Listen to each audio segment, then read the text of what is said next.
জিনিসপত্রের দামের লাগাম টানতে একাধিক বাজারে হানা দেওয়া হলো এদিন। দামের লাগাম টানতে হুগলির একাধিক বাজারে সকাল থেকেই যৌথ অভিযান। হুগলির শ্রীরামপুর মাহেশ বাজারে সকাল সকাল কৃষি দপ্তরের ও এনফোর্সমেন্ট ব্রাঞ্চ ইবির অভিযান শুরু হয়েছে। বিস্তারিত জানবো, টেলিফোনে রয়েছেন আমাদের প্রতিনিধি অমল। অমল, হুগলির একাধিক বাজারে যৌথ অভিযান চলছে, মূলত কি অভিযোগে এই অভিযান চলছে এবং কি কি খতিয়ে দেখা হচ্ছে? সকাল সকাল কিন্তু হুগলির বেশ কিছু বাজারে, শ্রীরামপুরের মাহেশের বাজার, চন্দননগরের লক্ষ্মীগঞ্জ বাজার, ব্যান্ডেল স্টেশন রোড সংলগ্ন যে পাইকারি এবং খুচরো বাজার, সেই বাজারগুলিতে কিন্তু পুলিশ এবং এনফোর্সমেন্ট ব্রাঞ্চ, কৃষি বিপণন দপ্তর, এরা কিন্তু সকলেই কিন্তু একটা যৌথ অভিযান চালায়।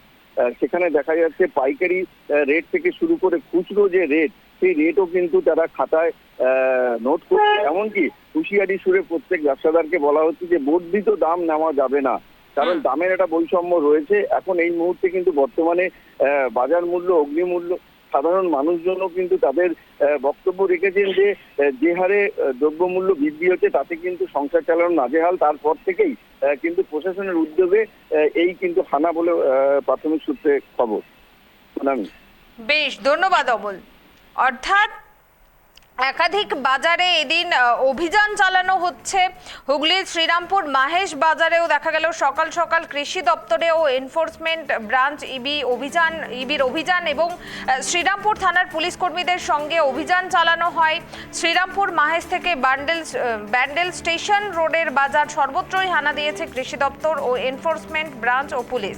পাশাপাশি কাঁচা আনাজ সহ বিভিন্ন জিনিসপত্রের দাম খতিয়ে দেখা হচ্ছে। বিক্রেতারা কত দামে বিক্রি করছেন সেই দামও খাতায় লিখে নেওয়া হচ্ছে।